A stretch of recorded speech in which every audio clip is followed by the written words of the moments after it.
Shemot, chapitre 39. Ils firent aussi les étoffes teintes en violet, en pourpre rouge et en écarlate de cochenille, les vêtements en ouvrage tressé pour le service dans le lieu saint. Et ils firent les vêtements sacrés pour Aaron, comme Yahweh l'avait ordonné à Moshe. On fit donc l'éphod en or, en étoffe violette, en pourpre rouge, en écarlate de cochenille et en fin lin retors. Or, on étendit des lames d'or et on les coupa par filets pour les entrelacer dans les étoffes teintes en violet, en pourpre rouge, en écarlate de cochenille et dans le fin lin, ouvrage d'ingénieur. On fit à l'éphod des épaulettes qui s'attachaient, en sorte qu'il était joint par ses deux extrémités.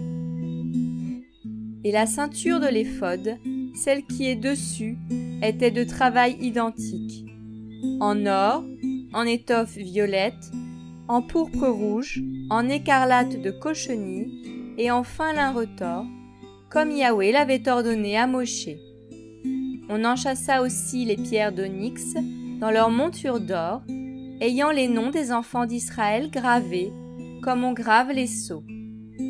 Et on les mit sur les épaulettes de l'éphod, afin qu'elles soient des pierres de souvenir pour les enfants d'Israël, comme Yahweh l'avait ordonné à Moshe. On fit aussi le pectoral d'ouvrage d'ingénieur, comme l'ouvrage de l'éphod, en or, en étoffe violette, en pourpre rouge, en écarlate de cochenille et en fin lin retors. On fit le pectoral carré et double. Sa longueur était d'une paume, et sa largeur d'une paume de part et d'autre. Et on le garnit de 4 rangs de pierres. À la première rangée, on mit une sardoine, une topaze et une émeraude. À la seconde rangée, une escarboucle, un saphir et un diamant. À la troisième rangée, une opale, une agate et une améthyste. À la quatrième rangée, une chrysolite, un onyx et un jaspe, enchâssés dans leur monture d'or. Ainsi, il y avait autant de pierres qu'il y avait de noms des enfants d'Israël, 12 selon leurs noms, chacune d'elles gravée comme des sceaux, selon le nom qu'elles devaient porter, et elles étaient pour les 12 tribus. Et on fit sur le pectoral des chaînes en or pur, tressées en forme de cordon. On fit aussi 2 montures en or et 2 anneaux en or, et on mit les 2 anneaux aux 2 extrémités du pectoral. Et on mit les 2 chaînettes d'or, faites à cordon, dans les 2 anneaux à l'extrémité du pectoral. Et on mit les 2 autres bouts des 2 chaînettes faites à cordon, aux 2 montures, sur les épaulettes de l'éphod, sur le devant de l'éphod. On fit aussi 2 autres anneaux en or, et on les mit aux 2 extrémités du pectoral, sur son bord, qui était du côté de l'éphod à l'intérieur. On fit aussi 2 autres anneaux d'or, et on les mit aux 2 épaulettes de l'éphod par le bas, répondant sur le devant de l'éphod, à l'endroit où il se joignait au-dessus de la ceinture de l'éphod. Et on joignit le pectoral élevé par ses anneaux aux anneaux de l'éphod, avec un cordon d'étoffe violette, afin qu'il tienne au-dessus de la ceinture de l'éphod, et que le pectoral ne bouge pas de dessus l'éphod, comme Yahweh l'avait ordonné à Moshe. On fit aussi la robe de l'éphod, d'ouvrage tissé et entièrement d'étoffe violette.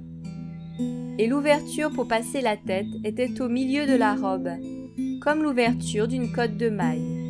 Il y avait un ourlet à l'ouverture de la robe tout autour, afin qu'elle ne se déchire pas. Aux bordures de la robe, on fit des grenades en étoffe violette, en pourpre rouge, en écarlate de cochenille, en fil retors.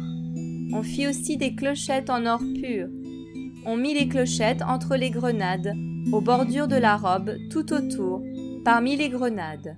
Une clochette, puis une grenade. Une clochette, puis une grenade. Sur la bordure de la robe tout autour, pour faire le service comme Yahweh l'avait ordonné à Moshe. On fit aussi à Aaron et à ses fils des tuniques en fin lin d'ouvrage tissé, la tiare en fin lin, les bonnets servant de parure de la tête en fin lin, et les caleçons en lin retors, et la ceinture en fin lin retors, en violet, en pourpre rouge, en écarlate de cochenille, en ouvrage de broderie, comme Yahweh l'avait ordonné à Moshe. Et la lame du saint diadème en or pur, sur laquelle on écrivit comme on grave un sceau, sainteté à Yahweh, et on mit sur elle un cordon d'étoffe violette pour l'appliquer à la tiare par-dessus, comme Yahweh l'avait ordonné à Moshe. Ainsi fut achevé tout l'ouvrage du tabernacle, de la tente d'assignation. Les enfants d'Israël firent selon toutes les choses que Yahweh avait ordonnées à Moshe.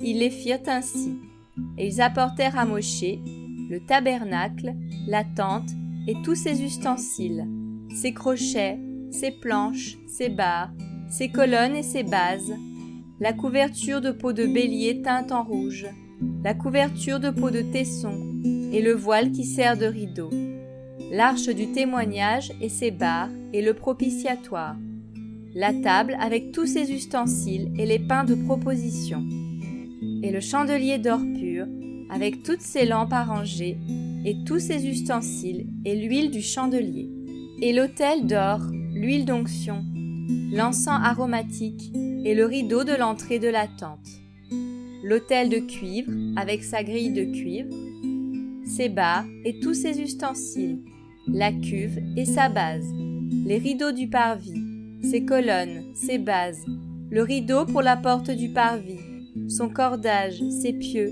et tous les ustensiles pour le service du tabernacle, pour la tente d'assignation, les vêtements en ouvrage tressé pour le service du lieu saint, les vêtements sacrés pour le prêtre Aaron et les vêtements de ses fils pour exercer la prêtrise. Les enfants d'Israël donc firent tout l'ouvrage, comme Yahweh l'avait ordonné à Moshe. Et Moshe vit tout l'ouvrage, et voici, on l'avait fait ainsi que Yahweh l'avait ordonné. On l'avait fait ainsi, et Moshe les bénit.